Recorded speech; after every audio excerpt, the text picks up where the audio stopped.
Hello everyone, welcome back for some more Let's Read Fate Strange Fate. We're on chapter 4 that you really can't see it, but we're on chapter 4, titled A Battle Without Heroic Spirits. Last thing we saw was Hanza was about to throw hands with Jester, which is very exciting.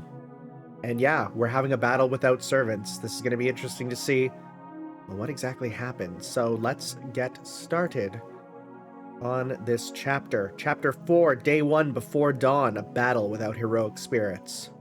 Oh, about 20 years ago. It happened when an aging priest called Dillo, like armadillo?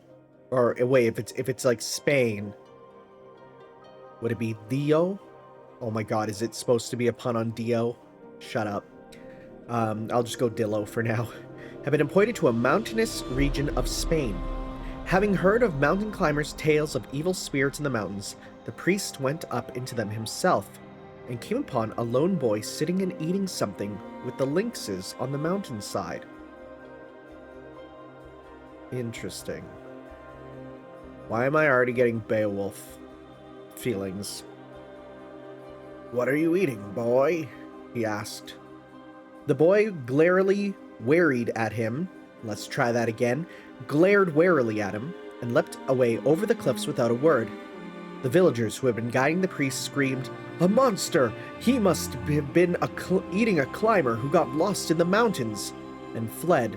The priest himself decided to follow the boy. He soon learned that it was no human the boy had been eaten. Ahead on the path lay the carcass of a large bear, and beside it, traces of someone making jerky. So he dries his meat. Doesn't sound like any kind of demon beast to me, the priest thought, and pressed on. The boy who had run earlier stood in his way. "Are you a person, old man, or are you a goblin?" There was something of the child in the boy. There was still something of the child. Okay, I see what they're saying. In the boy who had come to ask such an odd question. The priest responded with interest. "I wonder now. From my perspective, I'm a person, but I might be a goblin from yours. I don't know whether you're a person or a goblin either. But, man or monster, don't you think we might be able to get along?" Dillo patiently kept his attempts to make contact in hopes that his words would get through. As he went on, little by little, the boy began to talk about himself. The Caminito del Rey is said to be the most dangerous path on Earth. To hear the boy tell it, the path up ahead, hidden by the mountain road that led to the ruins where he lived alone, might give that cliff trail a run for its money.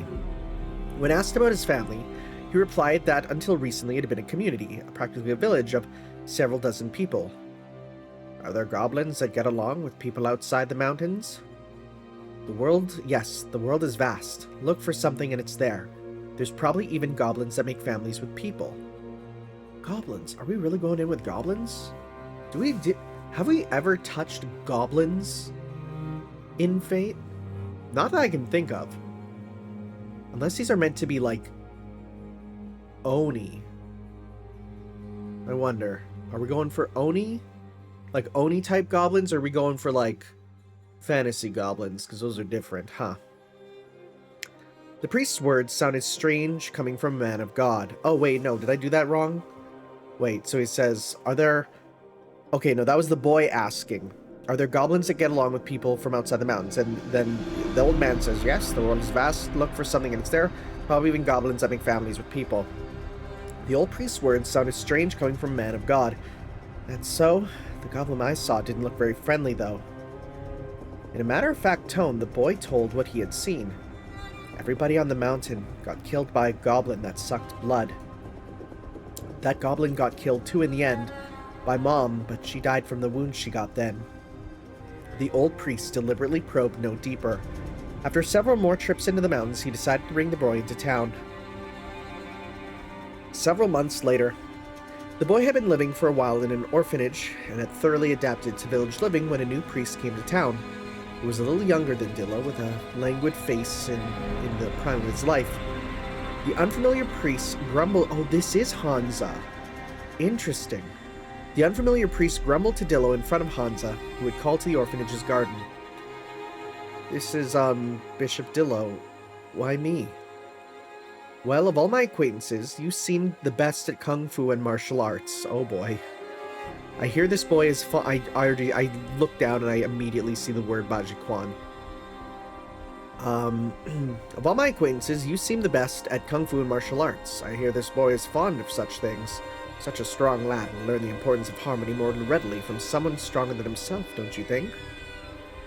Hanza realized that this priest... Wait. No, the new... Okay, hold up. No. The new priest is Hanza. The unfamiliar priest grumbled to Dillo in front of Hanza. Wait, am I reading this right? Who had called to the orphanage's garden. Hanza realized that this priest, who did his best to not meet anyone's eyes, had been called... Okay, no. Hanza is the boy. This is a new priest. Okay. Hanza realized that this priest, who did his best not to meet anyone's eyes, had been called to town because of him. It must have something to do with what had happened the other day. He had said that he would like to do what he had done when he lived in the mountains, gotten the nearby children involved, and come close to badly hurting one as a result. He gone and made trouble for Mr. Dillo. Hanza felt despondent at the thought when the priest, still not meeting anyone's eyes, addressed Dillo again. Say, Your Excellency, if this is about training a child in martial arts, wouldn't Father Kotomine do as well? His Baji Kwan is master level. He's also a close friend of yours. I hear Risei has taken an important task in Japan. I'm hardly an expert in that field, but apparently it's very important. Besides, he already has a son. I'm gonna say, okay, interesting. I didn't know that Kirei learned it from his father. Oh, are you perhaps implying that I'm to look after him as if he were my own son? You said you wanted a capable successor, didn't you? Well, this boy is physically stronger than most, and he's a fast learner. Teach him the proper way to use his strength. Are you sure you aren't looking for a dojo instructor? The strange priest heaved a sigh, then called out to Hanza. You want some pocket money? Can I? Yeah, I'll give it to you, if you can take it. The priest said without looking at him, and launched a foreign silver coin with the force of a bullet. Good grief, the bishop must not know my other face, or he wouldn't have asked so nonchalantly. The silver coin that should have passed about a meter to one side of Hanza and embedded itself in the wood inside. Still, I definitely feel guilty about dragging a child into that. Dillo's acquaintance apparently assumed that, if he startled the boy a little, he would refuse on his own. However, at the same time he fired, the boy leapt towards the silver coin and neatly caught it. The coin had been launched with enough force to penetrate the wood with his bare hand. For the first time, the middle-aged priest looked at the boy. The boy looked at the coin in his hand with sparkling eyes and an innocent grin. Wow, a silver coin, thank you, father! Dillo watched the scene with an amiable grin and added more information about the boy. The trainer at the local martial arts gym informed me he couldn't handle the boy there. It must have been a response to his earlier remark about a dojo instructor. Still wearing a kind-hearted smile, the old priest continued. After all, in normal martial arts, he might well stop his opponent's heart without getting serious. After he had looked over the boy for a while, the middle-aged priest asked the boy, well, would you mind telling me your name? It's Hanza, the boy promptly identified himself. Meaning his eye, the priest gave his own name. I'm Delmio Cervantes. I'm pleased to meet you. Okay. So this is just how Hanza got his last name. Interesting, but he was a wild boy, huh? 20 years passed. The old priest Dillo had only wished him live a healthy life. His foster father, Delmio, had simply wished to see what would happen if he trained the boy with his unusual physique. After many twists and turns, he ended up granting both wishes. The mountain-reared boy, which is giving me strong hints of... This is almost feeling like what if Sojiro joined the mountains. It's kind of giving me feelings of that, even though I know it's not, intentional. Sorry, what if Sojiro joined the priesthood? I'm kind of off of it today. What's going on? It's a bit weird. I think I need to drink more of my coffee. Let me take a sip here. That's the good stuff. 20 years passed. Yeah. After many twists and turns, he ended up granting both wishes. The mountain-reared boy grew up healthy and strong, singing life's praises. Strangely, he had taken up an occupation connected to the monsters that attacked his village, the Dead Apostles. Oh, they weren't goblins, they were Dead Apostles. He became an executor, one who eliminates beings of absolute evil in God's stead. Alright, back to the present. The present. The police station lobby. I was careless. Quite careless. Jester's low laugh echoed from beyond the demolished wall. Yes, I admit it. I was careless just now. So, this is what they call conceit. What a wonderful experience. It must be true that conceit is the poison that shortens the lives of the strong. Eerily, only his voice can be heard. The chief and his officers were watching events play out with bated breath. Hanza, however, planted himself right in front of the hole and spoke. Don't be so humble. You weren't the least bit careless. You're always going all out. I respect that. Awesome. You were going all out when I socked you. Am I wrong? The laughter vanished at Hanza's obvious provocation. I can't stomach you, priest, not one bit. Are you an executor? Executor. The chief knew of them well, an armed group that claimed to represent God's power and judgment. Unlike exorcists, who only temporarily dispel their targets, executors made it their principle to completely annihilate evil spirits, demons, dead apostles, and other beings that, doctrinally speaking, or doctrinally? That's a fun word. I mean, I know what it means, but never seen it. Doctrinally speaking, ought not to exist.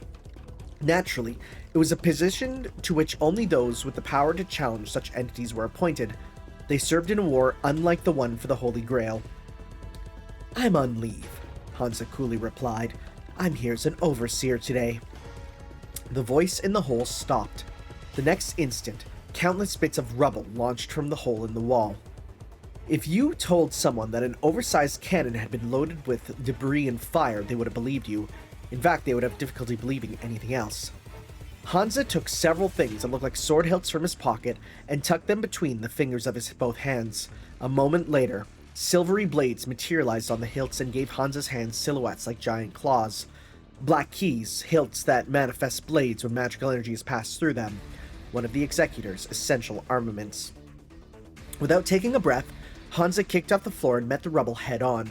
The priest's arms swayed like a heat haze. A moment later, the rubble buckshot, which had included chunks of concrete a meter across, turned to mist and blew through his body. To be precise, it only appeared to blow through him. The rubble in front of Hanza had been smashed to dust piece by piece and scattered through the lobby. What speed, what swordsmanship must have he had to accomplish such a feat? The chief just barely managed to follow the movement with his eyes, but if you asked if he could have kept up with them, the answer would be no. No wonder you kept your cool when you were surrounded. Who knows, Hanza answered without turning. Your noble phantasms don't work on dead apostles, but they would work on me. It all comes down to compatibility. If Specs decided everything, the Holy Grail War would scramble to summon Berserker. True, the chief thought. He'd received information that the Einsburns in the Fifth Holy Grail War had summoned a great hero of the highest order as Berserker, using madness enhancement to raise its parameters. He did not know the particulars of the ensuing war, but at the very least he received no intelligence suggesting that the Einsburns had attained the Grail. Francisca had said. The Einsburns always go to extremes, Francesca had said. And they try to cheat and fail next time they summon a great hero for a frontal assault. When that fails, they make another great hero and boost his stats as high as they can, and so on. We'll just kill them to lighten up and enjoy. Wait, no, this is a flashback. Okay. I'm like, wait, Francesca isn't there. This is what Francesca had said before. She said previously, the Einsburns always go to extremes when they try and cheat. Yeah, okay. Affinity mattered more than statistics in a Holy Grail war. It was essential to capitalize on the peculiarities of each servant and master. Often, even fortune had to be accounted for. He could say that fortune was smiling on them now. It was a fact that they had been at odds with Hanza and had not intended to let him return to the church. Now, however, he thanked his lucky stars the priest was not their enemy. Hanza was about to stave off the umpteenth volley of rubble when he glimpsed a fabric he recognized through a gap in the airborne debris. The instant he realized it was the suit Jester had wearing, Hanza disposed of the largest of the rubble and crossed his black key claws in front of his heart, taking his chances with the rest. Jester's knife hand thrust into the very spot with the force of a pile bunker. Jester leapt again, trying to follow his attack up on Hanza, who had been flung backwards by the force of the impact. Hanza, on the other hand, attempted to counterattack on his own. Black key blades and dead apostle claws clashed. As knife hand met blade, unbelievable metallic clangs and the smell of burning flesh began to fill a room. A foolish choice, Hansa Cervantes. Does not defeating me mean abandoning your neutrality as overseer? Do you imagine you can get away with this injustice? Well now, I never heard about anything about you being a master. They had reached a stalemate, each unleashing a succession of blows meant to pierce the other's heart, only to be intercepted by the opponents. Their continued conversation in the midst of such a life-and-death struggle could have been an attempt to lure one of them into leaving an opening, or it could have been due to sheer excitement. I only just declared it before Assassin. Oh, really? It looked to me like that servant wanted to deny your whole existence. That only makes her more beautiful. That's not an answer.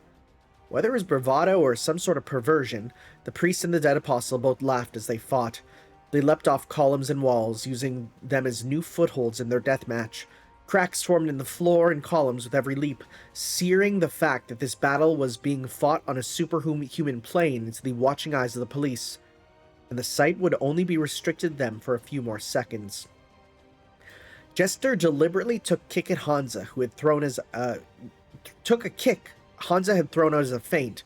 Using its force, he flung himself at the main entrance, smashed the reinforced glass revolving door, and flew out into the city. It was as if he wanted to lure the executor outside into the center of Snowfield. It was not yet dawn, but there were countless people on the streets. Okay, Main Street, near the casino. A Cadillac convertible, ensconced in its characteristic high-class aura. Oh my god, Gil in the car. Gilgamesh, sitting with a haughty air and resting his hands on the back of the rear seats. Oh, so he's not driving? Okay, I assumed he would be driving. No, shut up, she's driving. Oh no, teen subordinate. Furrowed his brows slightly as he turned his gaze to the road ahead. A woman in black with a tense look on her face, Teena's subordinate, was actually driving the car. Tine, who dispelled her invisibility, sat meek as a doll in the passenger's seat. You know, no, that makes sense. The back seat's kind of the king's spot, so that's fair. The car had been decked out as part of the casino's decoration, but Gilgamesh had taken a liking to it and obtained it in exchange for half the chips from his big wins. Casino management had made a special exception for him. He had so many chips that he could have purchased any number of Cadillacs from a dealer if he actually cashed them in, so it had not been a bad deal for them either. Gilgamesh had steadily completed the transfer process in the name of Teena's subordinate and left the casino in high spirits. Then he noticed the commotion up ahead. Curious onlookers were gathering around the parking lot of a large building further up the road. From time to time, a loud crash rang out. The police station, Tine muttered, staring in the same direction. She'd also noticed something was amiss. Then several patrol cars, which had been presumably been parked in the lot, soared into the air with a thunderous roar. And weren't there two human shapes weaving through the gaps between cars? The outlandish scene put Tine on guard for a battle between servants. However, she looked at the shapes. She could not sense the characteristic presence of a servant from either. Not heroic spirits? Surprised, she employed far-viewing magecraft to observe the figures more closely. That's the priest who was in the casino earlier, and what is that other man? Tine looked to Gilgamesh for an answer. Gilgamesh, who could apparently see them with his naked eyes, answered in a tone that exuded confidence. I don't really know, he unabashedly declared his ignorance and went on to state his simple opinion. I don't really know, but I can tell that is no man, particularly a sort of large monster or apparition. If it stands in my way, I shall dispose of it, but I have no particular interest in it. His Majesty probably doesn't take much interest in anything besides humans, Tine considered. The divinity of his aura was substantially more attenuated? Attenuated. Why is this word killing me right now? Attenuated. What is this? I need actually to listen with my headphones to know what this word is. Can you play this for me? It means weakened. Attenuated. Oh, geez. Okay. That's a word that I have not heard. Anyways, the divinity of his aura was substantially more attenuated than it ought to be, meaning it's weakened. When she inquired about that, he had only said, "I've severed ties with that lot. I've no need of their protection." But she wondered if that attitude of his might have something to do with it. As if to substantiate her conjecture, Gilgamesh seemed to take more interest in the priest. He was staring at that superhuman, eye-patched man. "The depth of human sin, however, is quite stunning," he muttered. The King of Heroes pasted an ironical? Can we not just say ironic? Ironical grin on his face and continued, heedless of Tine's questioning stare in the rearview mirror. "To think that the priest is not yet reduced to a tool of his god, with a body like that." Okay, there's something up with his body. Interesting. The police station parking lot. Jester gave one of his airborne patrol cars a mighty kick. Hanza bisected it and threw several black keys through the gap in its split frame. Jester stopped the blades by grabbing them, grinning fearlessly as blood and smoke leaked from his hands. We have an audience, you know. What happened to keeping the war a secret?" "This job has nothing to do with the war," Hanza answered, using the car as a foothold to leap still higher. "So it won't be a problem." Actually, as far as the church was concerned, it was very much a problem. Perhaps Hanza had some countermeasures in place, but he appeared unruffled by the curious stares of the crowd. "You're so set on ending me that you'd abandon your duties as overseer to do it? I already told you, but I am one of the masters you're supposed to protect." The our Holy Church got involved in the Holy Grail War to conceal a miracle and to keep the peace for humankind. Would I be qualified to be its overseer if I even allowed the possibility of miracles falling into the hands of a vampire? "So, you want to kill me that badly? Did you lose a parent or lover to dead apostles?" Hanza waited until they crossed swords for a few seconds and landed back on the ground to answer that provocative question. "Well, they did kill my clan, but to be honest, I don't hold a grudge over that." While materializing the blades of fresh black keys, Hanza began to explain his reasons for fighting. "It's not like I hate all vampires. I might even get told it makes me unfit to be an executor, but I don't do this job out of hatred for dead apostles or even faith in the Lord." "Then why are we trying to kill each other? What is the point of this battle?" Gasoline that had leaked from a patrol car had caught fire and their surroundings were engulfed in flames. It was now dawn and there were more curious onlookers by the minute, but miraculously, the eye-catching flames ended up hiding the pair from their view. "You act and talk like a bad guy however you look at it. That's not good enough for you?" "Every single thing you do or say grates on my nerves. Do you mean to tell me you just kill dead apostles for fun without any conviction? You're as hideous as that assassin is beautiful." Jester's mouth was smiling, but his eyes glared hatred at Hanza. Hanza brushed off the dead apostle's hostility as he made his rebuttal. "I don't mind overlooking a dead apostle who lives quietly and humbly, suppressing their urges. Speaking of which, I hear there's a dead apostle who's obsessed with human food and resists their instincts to keep cooking. I wonder if that's true." "Who?" I mean, I guess we don't know them all, but that sounds like a Emiya Gohan character, honestly. It's not. But who? Okay. "How should I know?" Jester spread his arms, wiped the smile from his face, then forcibly crossed them in front of them. A spray of blood flew from his hands. At the same time, a fierce wind sprang up and formed a miniature tornado. Then, perhaps a result of his magecraft, the flames around him merged with the wind. It was not that the wind had fanned the flames and blown them up, as the air currents actually had become fire. The red whirlwind rushed at Hanza. Hanza barely dodged, wiping the smile from his face the first time. He looked for Jester as the heat rushed on, but the dead apostle was already gone from where he was standing. Where'd he go? As Hanza wondered and looked around, he left a momentary opening. Jester did not miss it.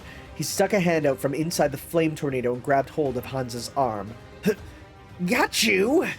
The dead apostle pulled Hanza toward him with far more than human strength and lashed out with the other hand to pierce Hanza's neck. Jester was certain that his knife hand would put an end to the executor before he even had a chance to swing a black key with his free hand. The next instant, however, his expectations were betrayed by Hanza's unexpected counterattack. Clang! A mechanical sound shook Jester's eardrums. A moment later, he realized that his hand that had been holding Hanza's arm had let go, or rather, it had been pried off. A blade had slipped in from somewhere and sliced off all his fingers. Jester took a large step back and glared at Hanza, who leisurely picked up a black key. Then he saw it. The priest's sleeve was torn, and from beneath it sprouted a blade with the same properties as a black key. Holy crap. Damn you. A prosthetic arm. Shut up. Prosthetic arm black key is super rad. Didn't I mention? 7/10 of my body are consecrated gadgets. Shut up. That's so cool. For taking on monsters like you. No, that's so cool. That's so cool. I'm shocked. Who would have imagined that the church had the technology? The church exists to guide people. Why wouldn't it have the cutting edge in technology and mystery? Not that I'd known much about it. Holy crap. This whole line here is so good. Just everything about 7/10 of my body are consecrated gadgets. Shut up. That's so cool. That's really good. Hansa spoke carelessly as he reviewed the chain of events that had transpired. And as he did so, he noticed that Jester's fingers, which had been severed, were back on his hand.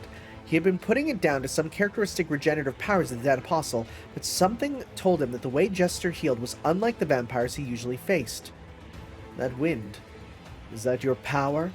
Sorry, but I'm a cautious man. I have no intention of explaining what I can do.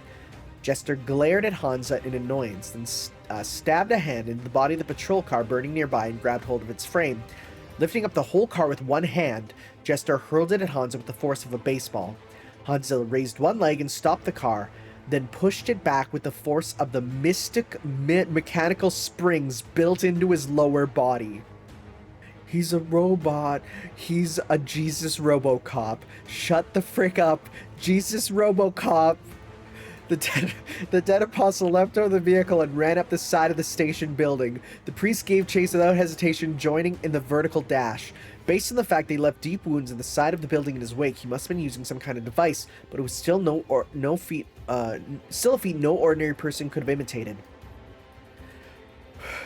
When Hanza reached the rooftop, he received a submachine gun baptism. Oh my god, all of these words are so good. Jester made the police special forces weapon, which he bored without anyone noticing, spit out a hail of bullets. At the same time, he let loose a shotgun, also police equipment. Which is really wild when you think about it. A shotgun would kill someone. Like, I mean, then again, this is America. Everyone has shotguns. He let loose with a shotgun in his left hand. A quantity of projectiles sufficient to make mincemeat of any ordinary man closed in on Hanza. Just then, however, Hanza's body began to seem to sway like a heat haze. He evaded most of the bullets without even using his black keys, then batted some out of the air with his own hand. This scene, straight out of an action movie, which I really want to see, I want to see this animated so badly, drew unaffected praise from Jester. Indeed, of all the executors I've seen, you are top of the class. Flattery won't get me to go easy on you. I merely stated fact. That strength of yours, could you be part of the burial agency I've heard so much about? There is an agency called the Burial Agency made up of the very best of the executors. Its members have the power to do battle with the 27 ancestors, known as the pinnacle of vampire kind. Their name was passed down among the dead apostles, who they would, it was said, occasionally slaughter solo, as a legend, a terror, and a warning. Jester had brought up the Burial Agency to express respect for his opponent's strength. Hanza, however, wiped the complacent smile from his face and scowled slightly as he spoke. The Burial Agency? Me? The priest shook his head in apparent disgust as if to say, you don't know anything. You say some pretty funny things, corpse. The likes of me doesn't hold a candle to them. I can't have you putting me on the same level. What? Jester furrowed his brows. True, I can deal you lot the damage of a nuclear missile or chemical weapon, but no man-made weapon could ever measure up to those exalted personages who walk the Lord's shadow. Each of them administers cataclysm, execute the Lord's very works. They destroy the evil that has trespassed in the Lord's domain with the Lord's own power. That is their dominion as the pinnacle of the executors. Comparing them to the likes of me is nothing but an insult. Hanza quietly steadied his breathing and assumed what appeared to be a serious stance. You only trespassed in man's domain, so I will destroy you with human power. God, you're kind of cool. Oh my god, he's in like the Baji Quan stance, kind of. God, you're really cool, Hanza. God, you're super cool. And oh, I love the fact that it's like, I'll destroy you with human power, and then you have him posing, and the next line is, the stance appeared, oh, it's so good. The stance appeared to be based, period, end of sentence, anyways, based on some form of martial art. The moment he laid eyes on it, Jester felt every body in his cell in his body shudder. I see, so now he's serious. He was not certain he would lose, but he knew it would be impossible for him to drive the man off unless he revealed every bit of his real power. It wouldn't be prudent to show my hand to the other mages and heroic spirits while the Grail War is still in its opening moves. You never knew where a familiar might be watching. Players who challenged open battle, relying on noble phantasms like the police earlier, did not concern him. But if he was up against a truly powerful mage, revealing his own abilities was as good as telling them his weak points. In addition, he noticed something from the rooftop. In the east, the night sky was losing its color and gradually beginning to lighten. In other words, it would not be long before morning came to the place. I suppose it's time. I'll leave you with just a greeting for today. Jester turned and leapt toward the hotel that stood next door, but you're not going anywhere. With a loud mechanical noise, Hanza's right hand shot out at Jester. Rocket punch? He was still gripping the black keys. Black key rocket punch? Black key rocket punch? Black key rocket punch. Oh, let's go! Oh, it's so good! Oh, I'm gonna scream. I'm gonna scream. This is so good. He was still gripping the black keys, which rematerialized, so his out-thrust arm was like a razor-sharp fork. It stretched out like a frog's tongue to seize the leaping Jester. At the next moment, however, the mechanical arm stopped just short of its target. Jester had instinctively twisted in midair and put himself on guard, but he wore a relieved grin until... crack. Another mechanical noise rang out. The wrist on the end of the outstretched arm opened, appeared to break, and something fired from the cavity inside. What? By the time Jester realized it was an explosive projectile, something like a grenade, it was already too late. The holy water-infused warhead had penetrated his abdomen and exploded. Did my man really use a holy hand grenade?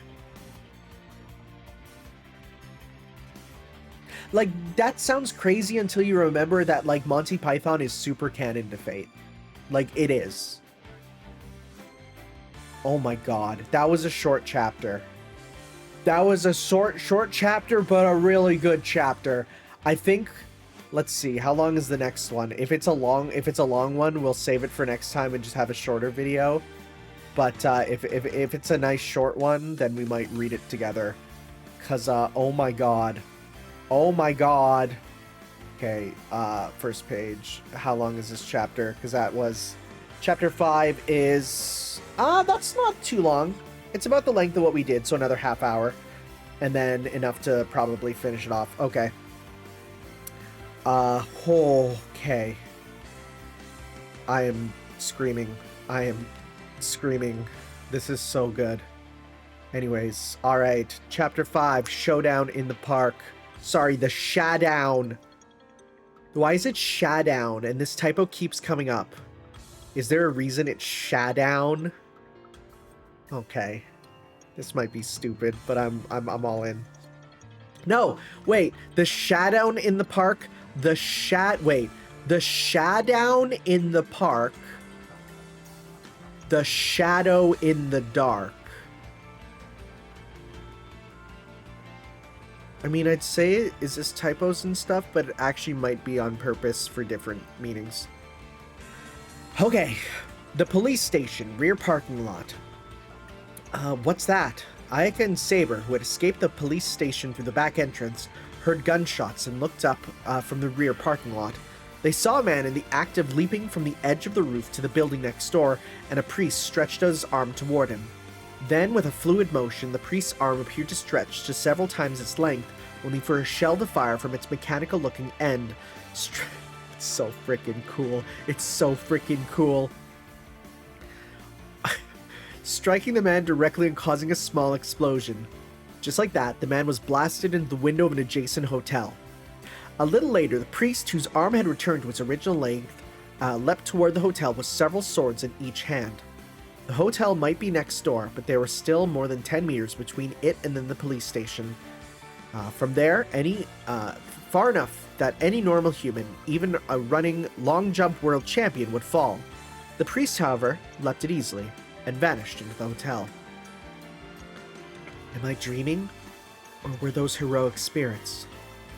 Don't you feel something when you look at me? It's like, whoa, that's kind of a... Not right now, bro. Oh, literally, Saber asked anxiously. You're hitting on me like a time like this? Give me a break. No, you are indeed a charming woman, but that's not what I mean. Don't you get a sort of picture of my physical and magical strength when you look at me? It might pop into your head clearly written out, or... I'm not really sure what you're talking about. I see, Saber pondered, hearing Ayaka's puzzled tone. Perhaps because you really aren't a proper master. What do you mean? I'll take the time to explain it properly later. It's pointless if you can't see it at any rate. Right now, the important thing is that you can't distinguish between ordinary humans and heroic spirits. It wouldn't be a problem with those whose appearances stand out, but a lot of heroic spirits look no different than ordinary humans when they change into civilian clothes. When he got to that point, Saber checked his own attire, then looked at the pallid sky in the distance and muttered, I'd like to procure civilian clothes myself, but... Yes, it just dawned now. I shall leave these grounds, I declared I would. Inside the hotel. The hotel next door to the police station had been ranked as the safest accommodation in the city purely due to its location. Oh boy. Their evaluation, however, was about to be overturned. No sooner had sounds of gunfire and explosions resounded from the surrounding without warning. That's a bad place to put a dash there. Then a shockwave struck the building, causing damage in one of the guest rooms. It luckily happened to be unoccupied, but the damage to the hotel's reputation was unavoidable. While the hotel staff was running around, unable to get an objective grasp of the situation, the priest who had trespassed in the hotel through the damaged room was ultimately unable to locate Jester. He had completely erased his presence, and even his magical energy had completely been cut off. In its place were a number of injured people who lay groaning on the hallway floor. They were probably roused by the sounds of gunfire coming from the direction of the police station and had come out into the corridors. There were men and women among them, and some were bleeding from cut arms. Hey, are you all right? What? The shock victims appear to not realize what had been happening about them. Staunch your wounds with cloth. I'll call you an ambulance right away. He said, but if the dead apostle had done something to them, he could not just allow them to be taken to a municipal hospital. Carelessness would lead to a massive outbreak of living corpses. If that happened, the Holy Grail would be the least of his worries. They don't look like they've been cursed or had their blood sucked, but... Then Hanza noticed a shivering boy watching him from the shadow of the stairs. Hey boy, you see anything? The pale-faced boy, not 10 years old, nodded. A scary man. He shouted out of the way, and then he... Do you know which way the scary man went? He disappeared. I see. I'm glad you're all right. You'll be safe now. I see. He left them alive to slow me down. Hanza lightly patted the boy on his shaking head, then took out his cell phone. It's me. One of you handle the suggestion on the crowd, the other 3 surround the building. He might be mixed in with the evacuees, so be careful. Don't overlook anyone suspicious. When he was done issuing orders, Hanza heaved a little sigh and muttered, "Good grief. A dead apostle after the Holy Grail. It really is the end of the world." Main Street, near the police station. "Please, stop." A woman stood in Ayaka and Saber's way as they tried to leave the police station. She was a young brunette, but her features were hard to make out. That was because she wore an odd mask that covered her eyes. The center of the blindfold, which could have been cloth or could have been leather, was adorned with a cross. Her whole body was covered by something like a black wetsuit, and more odd decorations were visible in various parts of the body-fitting fabric. A pure white cloth wrapped around her arm fluttered. Ayaka wondered if she was part of this circus. "I'm terribly sorry, but I've been told to investigate any suspicious people in the area." "You seem a lot more suspicious to me," Ayaka said, knitting her brows. Then she noticed. There were large crowds of curious onlookers milling about, even on the rear side of the building, but none of their eyes paused on the suspiciously dressed woman. Huh? Could it be that I'm the only one who can see her? A chill ran down her spine. Her mind flashed back to the little girl in the red hood. She was on the verge of panic. "It's an attention-deflecting barrier," Saber explained in an attempt to reassure her. "Most likely the power of that cloth on her arm. She's choosing to show herself to us, so don't worry, Ayaka. Still, the smell that's been hanging over the air around the police station. It must be some sort of incense to facilitate mass hypnosis." Mass hypnosis? They probably want to conceal the fight between the monster and the priest we just saw. The Holy Church's hunters don't change even after 800 years. Surely you can tell whether I'm a monster or something else. The strangely dressed woman heard Saber's words and bowed respectfully. "I take you to be servant and master. Excuse me." "No need to apologize. Devotion to one's duty is a virtue," Saber said, then caught sight of the people beginning to evacuate the hotel one after the other. "Is the vampire still in that hotel?" "Yes. We place barriers over the entrances and exits. They will react if the dead apostle crosses them." "Does that mean the vampire might leave?" "Yes," the mysterious woman nodded matter-of-factly. Her words made Ayaka glance at Saber.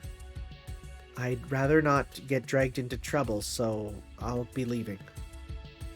Alright, I think that's him. "I suppose you're right. I'll accompany you." "You really don't..." Oh. Okay, so that's her. She's... Okay, Ayaka's saying she'll be leaving. "I suppose you're right. I'll accompany you. You really don't have to." Heaving an exasperated sigh, Ayaka put the area behind her at a brisk pace. She could overhear a voice behind her saying, "If you find time, please come to the central church. The overseer must have something to discuss with the masters, but that had nothing to do with her." "Unfortunately, I'm not a master. Sorry." Behind the confused-looking woman, a stream of guests continued to evacuate the hotel. One child, mixed in with them, shot a glance in Ayaka and the others' direction, including the woman from the church. Who ought to have been shielded from her attention-deflecting barrier. Alright, the child is probably Jester, who changed over. We'll see. Oh, well, here we go. The child, whose head Hanza had patted shortly before he saw the woman execute her, flashed a smile that was far from innocent. Then he thought to himself, conscious of the command seals that had moved to his back. "Ah, and here I thought I'd take a breather after tiring myself out." Once he stood with the evacuees for a while, the boy quietly slipped out of line and vanished into the dawn city, neither passing through the executive's barriers nor showering his body in the rays of the rising sun posed any problem to his now, because now Jester Karcher's body was not that of a dead apostle. It was the body of an ordinary human boy. And that boy muttered, with a smile of childish innocence that belied the twisted lust beneath stamped on his features, "I wonder if Miss Assassin will come back soon." Oh boy. You can just change. The police station. Are you alright? Who's this? The police station had become a battlefield. The Holy Church's executors had administrated their suggestion well. It appeared that the incident would be settled as an attack by the friends of an arrested armed robber in an attempt to save him from prison. The lobby and parking lot, however, still bore fresh wounds, and the officers were covered in injuries. That was the atmosphere that pervaded the station's medical room, where the officer who had lost his right hand to the dead apostle was receiving treatment. He appeared to be undergoing a healing spell from a female officer who's with a large sickle noble phantasm. Sometimes it misses words and it's very confusing. And the flow of blood from the wound was just stopping. Regenerating his lost hand, however, would require an exceedingly high level of healing magecraft. There was always the option of fitting him with an ordinary prosthetic hand, but he could not hope to return to the front lines anytime soon in that condition. Also, the fact that in the United States, it would cost him, enough debt for the rest of his life that he wouldn't be able to really get it. Don't you love your healthcare system? It's wonderful. Land of the free. By free, everything's paid. Capitalism, ho. You have to understand, we'll take it from here. No, I can do it. Please give me a chance. With that wound? Next time we might be fighting the King of Heroes, or Saber, or Rider, who we don't even have data on. Can you guarantee that you won't get in the way in a harsher battle than the one against Assassin? Aye. The officer ground his teeth in frustration. He was the most positive about this operation, the chief thought. One of the police officers with magic circuits, descendants of stray mages, whom he had gathered from across the country. At first the chief had thought of them as mere pawns, when he soon discovered that those filled with zeal like this man had revised his opinion somewhat. That was precisely why he could not allow him to die needlessly, that the chief needed someone to succeed him after he lost his war and died for the sake of the next opportunity. You still have a future. Don't throw it away for nothing. But I want to protect this city's future. What do you mean? If we were only up against heroic spirits, I might have given up. But what will happen to the city if we leave vicious people like him to their own devices? I can't let it go, not as a mage, but as a police officer. The man was barely in his 30s. The chief sighed as he answered. I value your spirit, but I cannot put all of us in danger in the blind belief when there's a will, there's a way. If you say you can still fight, prove that you handle your weapon with one hand, or with a prosthetic one. I'll try. The young officer's voice was full of fighting spirit. The chief was wondering whether he ought to address him at greater length when the phone in his breast pocket rang, and forced a break in the conversation. It's me. Hey there, bro. That sure was a disaster. A vampire. Imagine that. You sure you wouldn't have been better summoning a Frankenstein instead of yours truly and getting him to whip you up a big batch of monsters? Oh, whoa. I never even considered, Frankenstein himself as a servant who would then make monsters. That's kind of cool. The chief sighed at Castor's unusual demeanor, then replied coolly. If that was a joke, I'm not laughing. There were no actual fatalities, but we still have seriously injured people here. Come on, don't be that way. We can't have a war without someone getting hurt. You realize you got real lucky to not lose anyone against that monster. I should be able to power up your equipment based on this experience. I'll be looking forward to it. It was a heartfelt statement. Just as they themselves needed to gain more experience, it was also necessary to raise the limits of their noble phantasms.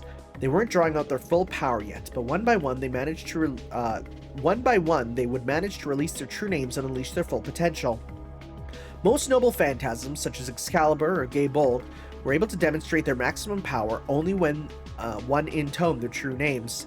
If all the officers managed to achieve that, then victory against the high-ranking heroic spirits would finally be within sight. At the moment, the one closest to releasing its true name is... Oh, my bro, it's that Japanese sword of yours. I see. Get the rest caught up soon, the chief declared, at the same time telling himself he could not afford to be overly optimistic. By the way, bro, Castor added, a thing from that Shishigo guy came in. Good. He works as fast as they say. Fast enough that I wish I could have brought him in as a master on our side. Shishigo was the name of a freelance mage known for his remarkable ability. That's Mordred's master, right? Am I wrong? Was his name Shishigo? Shishigo Fate. Yes, Kairi. Yeah. I didn't really remember his name fully. Well, because his name means lion, right? He had estimated there was a 50-50 chance of it arriving in time for the Grail War.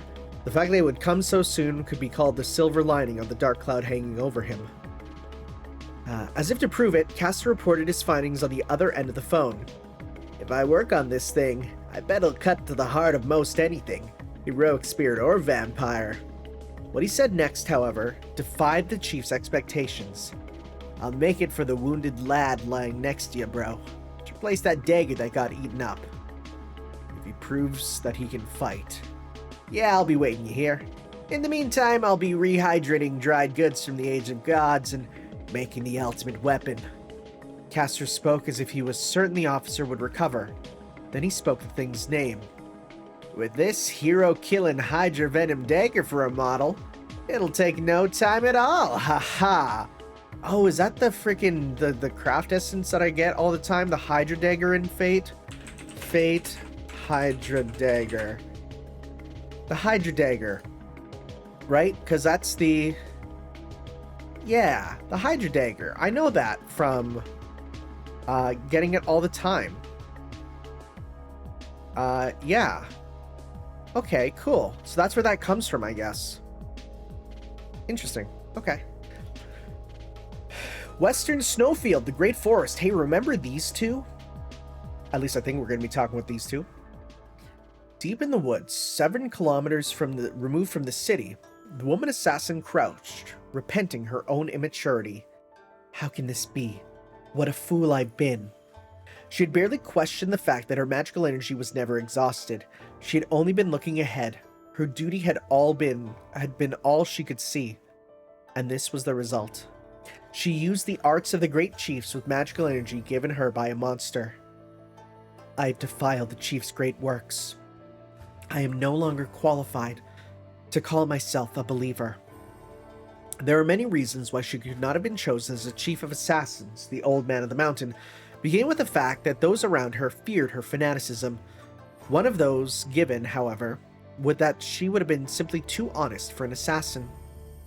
In the affair at the police station, no ordinary assassin would have chosen a frontal assault. They might have opted to carry out an assassination in a visible place in order to announce the masses announce the power of their order to the masses. But the majority of chiefs who took the name Old Man of the Mountain conducted themselves in a manner truly befitting the name assassin. It was precisely because she was seen as more of a warrior than an assassin that the leaders of her time feared her becoming chief. They had sensed a risk of the organization changing and exposing their vitals on the center stage of politics. The woman assassin, who lacked self-awareness, had continued to blame her own immaturity. Who did I imagine I was? Who am I to pass sentence on the heretical ritual that has led the chiefs astray? Was I also not drawn in by the Holy Grail? Yes, from the first, I have answered the Grail's call. It was those who seek the Grail who are summoned to the Holy Grail War. Yes, in truth, I coveted the Grail. I desired to demonstrate my piety by seeking it out and destroying it. I wanted to do it to make myself seem important. As a result, I wished for the Grail and was seen through by the chaos of the Holy Grail War. Kneeling on the ground, she felt ashamed of her own weakness. Even a heretical ritual such as this was able to see through to my base interior.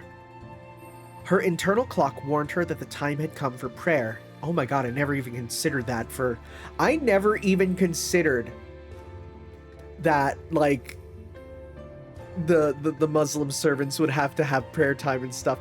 I did see, and I saw some really, like, kind of really cute art of it was Ramadan in Kaldia, and it was like Mash and Emiya, and it was like doing like their daily things, and like, oh, it's sundown, Emiya's cooking. Like, it was really cute.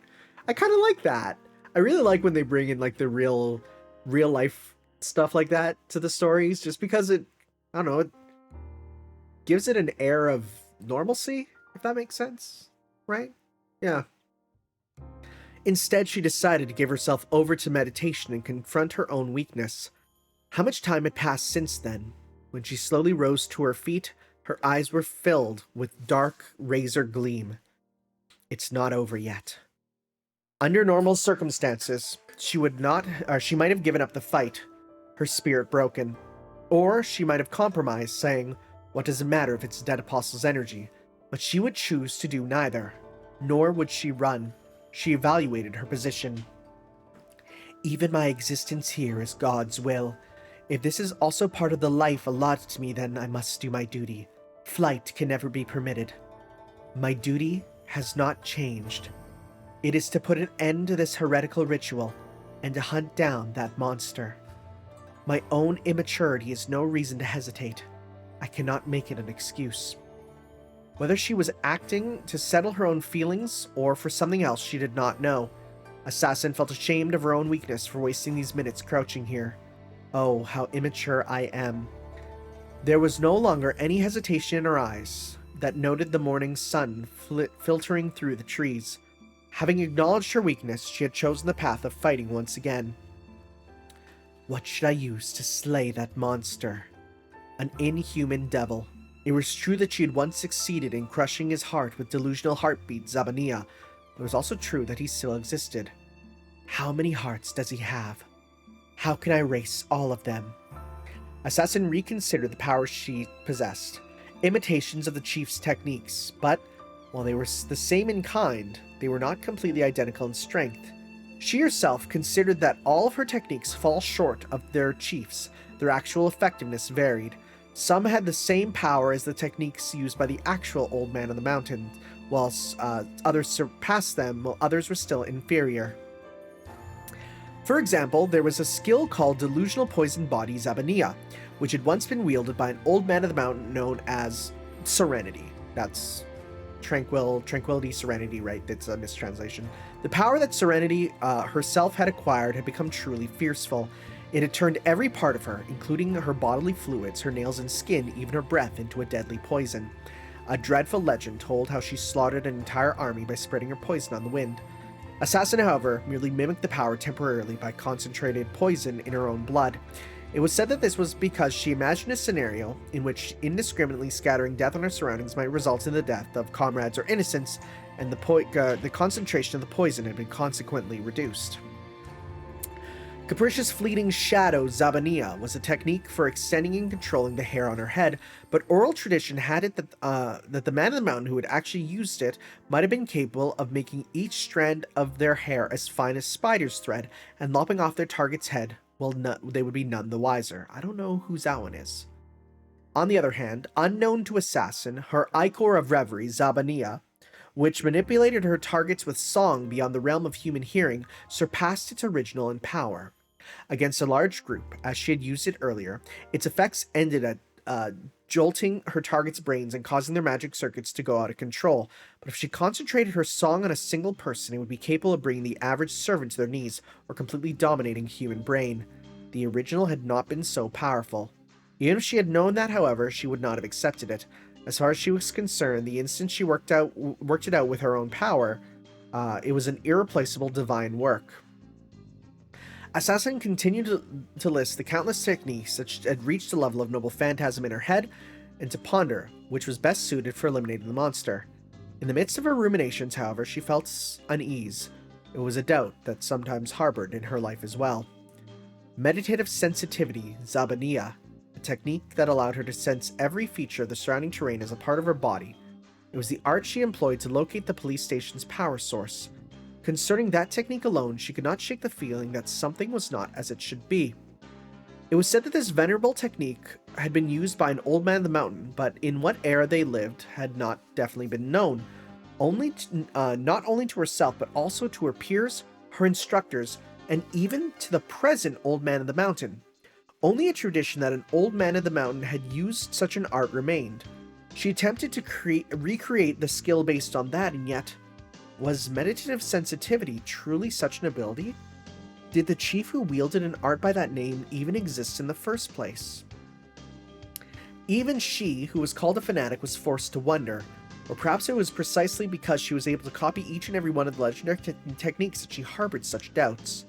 I feel as though something is being hidden from me.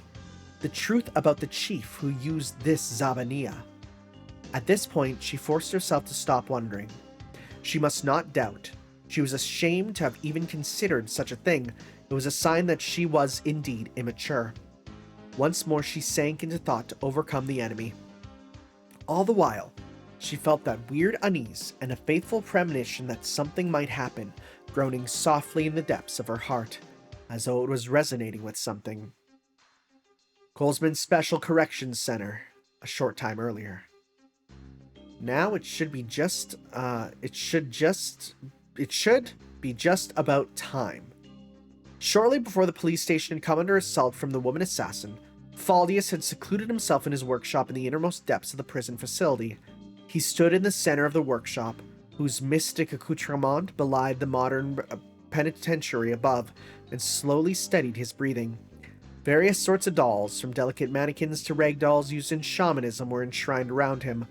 All of their eyes were staring at the pedestal in the center. Faldius Deoland.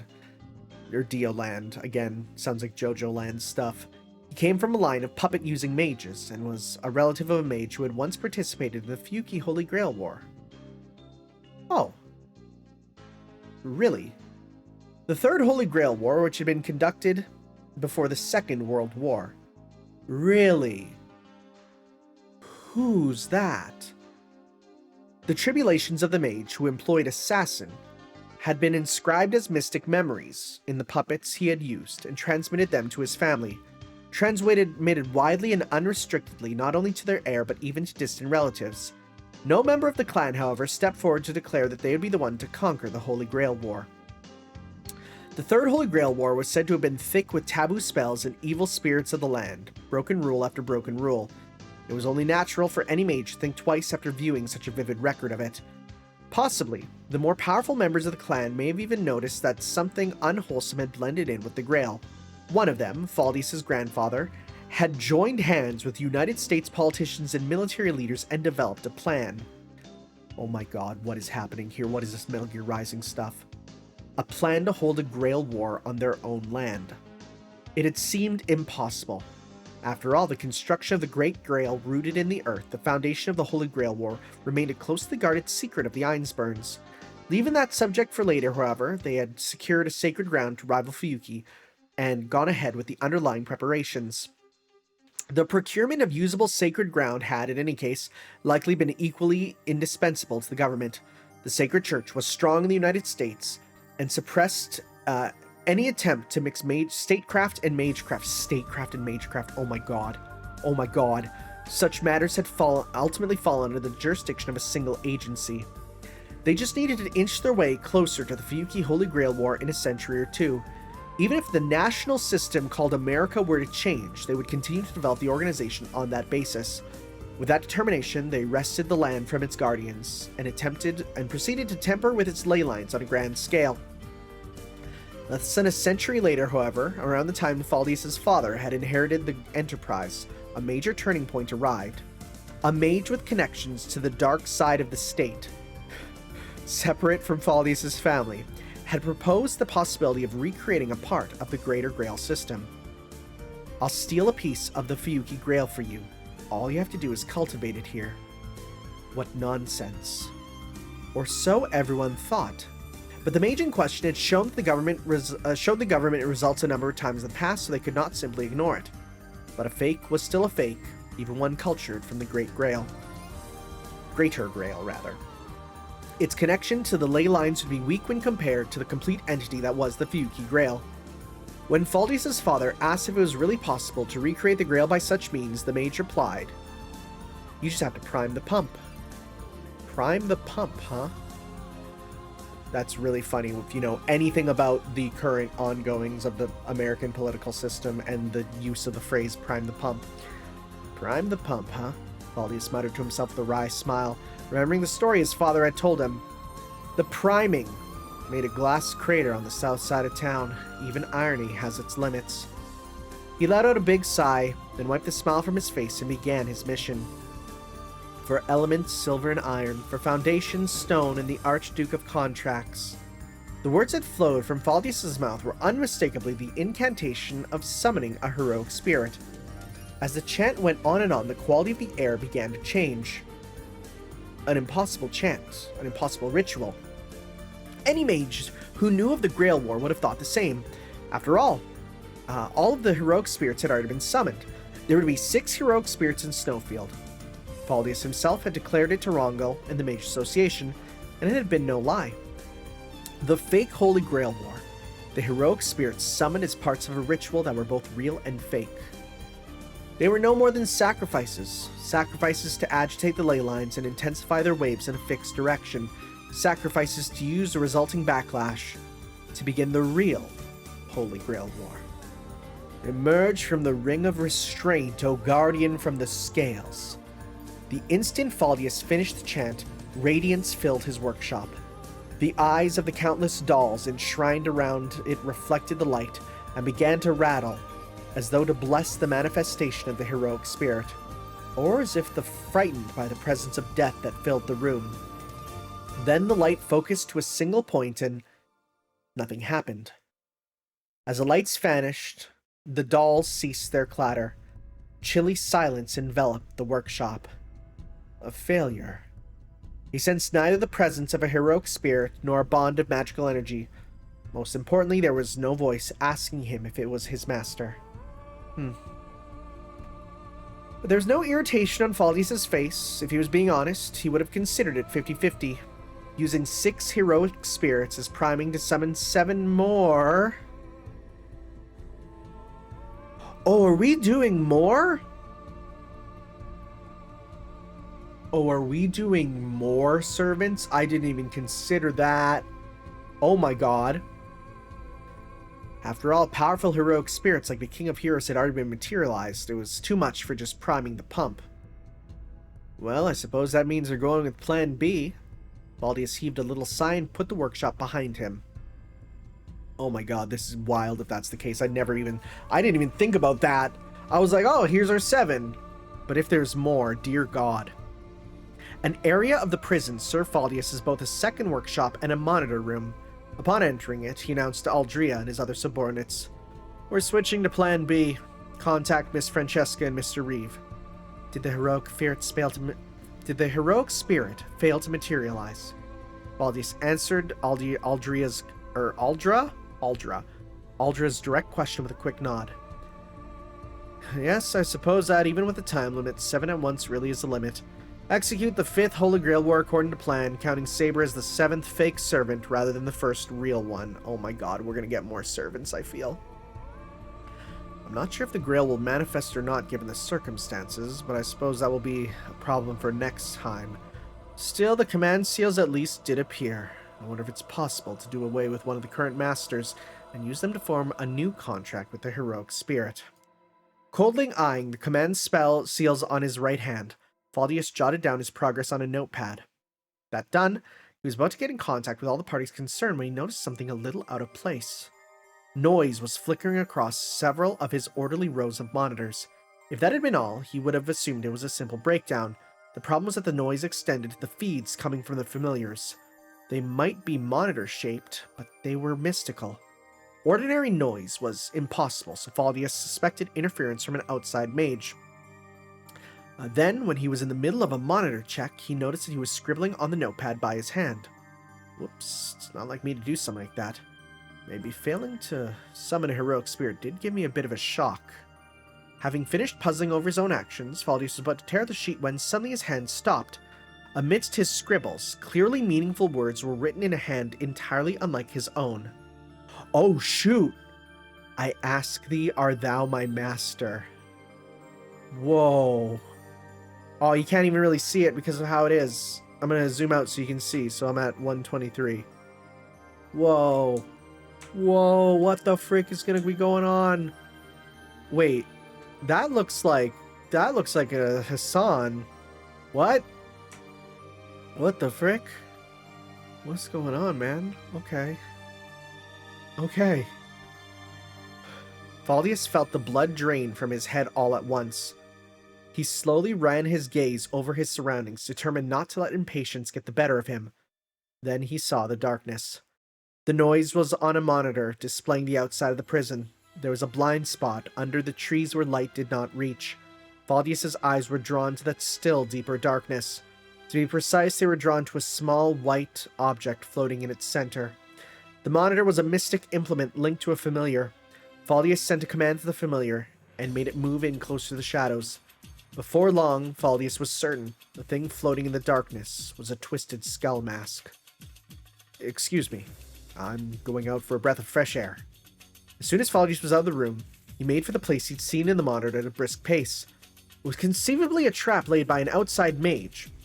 He proceeded cautiously down the hallways of the prison, keeping a wary eye of its surroundings. The hallways were long, yet it was not yet dawn. The hallways were long, and it was not yet dawn. Okay. Thought those were connected, but they're not. As he hurried past windows that let in almost no light, the fluorescent light at the end of the corridor dimmed and then went out. The way ahead was suddenly plunged in blackness, and in that darkness, Faldius saw it. A white skull mask suspended in deep darkness. There was no mistaking it. The skull mask belongs to an assassin-class heroic spirit. Had the summoning succeeded? Or could it be that the assassin they had already summoned had been needed as a sacrifice? Guesses were still whizzing through Faldius' brain when the fluorescent light turned back on. At the same time, the white mask vanished. Was that? He started to mutter when the light directly above him went out. As it did, a voice called out to him from behind. Don't turn around. Faldius could tell that the voice was male. It was so coldly inhuman, however, that he could not imagine the speaker's age, build, or anything else except that he had whispered from behind Faldius' back. In that instant, Faldius was prepared for his own death. Nothing he did now would do him any good. Even if he used all the magecraft he possessed, it would be impossible to extricate himself from the situation. The death he sensed was certain. Faldius did not know what was behind it. It seemed to him that limitless blackness gaped open there. He sensed nothing. The voice had not even been full of bloodlust. Almost the opposite. Why is this so small? Make it bigger, make it bigger. Thank you. Okay. He had not been able to pick up anything in the voice at his back. It felt like the airless void itself had called out to him. Its presence had been so rarefied that he almost wondered if his own ears had been playing tricks on him. Even so, there was one thing he could picture. That if there was something behind him, it must be the white mask he had seen floating in the darkness. I ask thee, art thou my master? Okay, the fact that it's using the art thous and art these. I think this might be the first. Oh my god, I didn't know he was in this. We'll have to see. A question from nothingness. Faldius knew that there must be an answer if he turned to look, but he could not bring himself to do it. All he could do in the stillness was to address the man standing behind him. Yes, if you appeared in answer to my summoning earlier, then I suppose I am.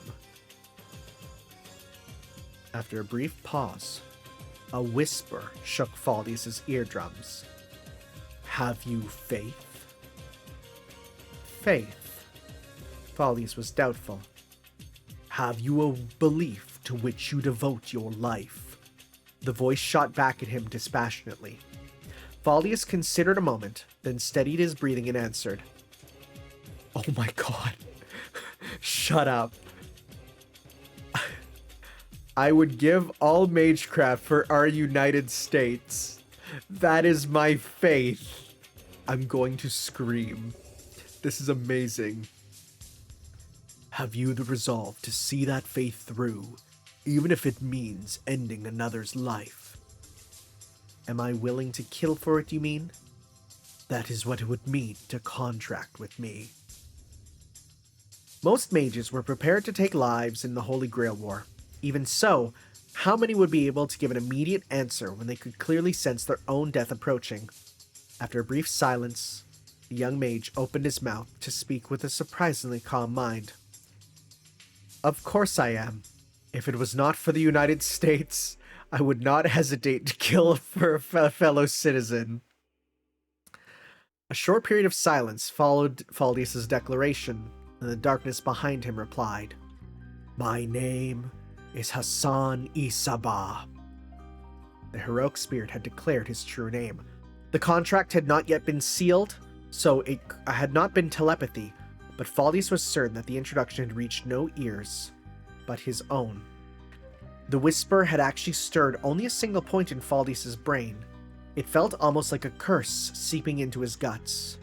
So long as you retain your faith, I shall be your shadow. Then, without even showing itself, the shadow left a parting word and vanished into the darkness. Only the still immobile Faldius was left. He had a feeling that a line of magical energy connected him to a distant something. He could not, however, feel such movement of magical energy. He could not immediately determine if they were even linked.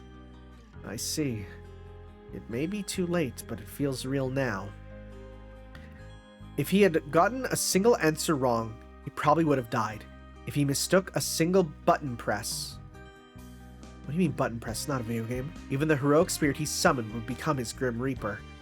He felt the reality of how irrational, how terrible a heroic spirit could be. Okay, this is absolutely the first, right? It's gotta be, the way that they're talking about it. Faldius gave a little chuckle, although he was oozing cold sweat. So, this is the Holy Grail War. Alright.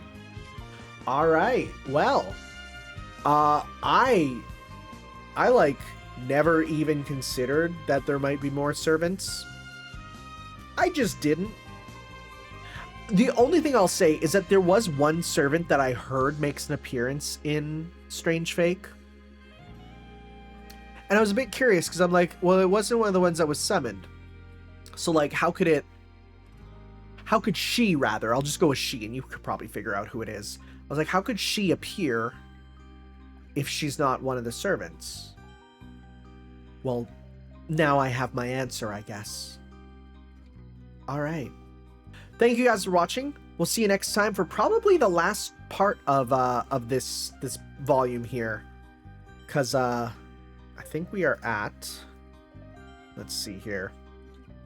Let's go to read to the first page. So we are at page 118. So 118 to 142. Yeah, okay. I feel like the bridge is going to be very short, so that's why. Sounds good, guys. Thank you for watching. We'll see you next time for the finale of Strange Fake Volume 2. God, this is so good. Ciao.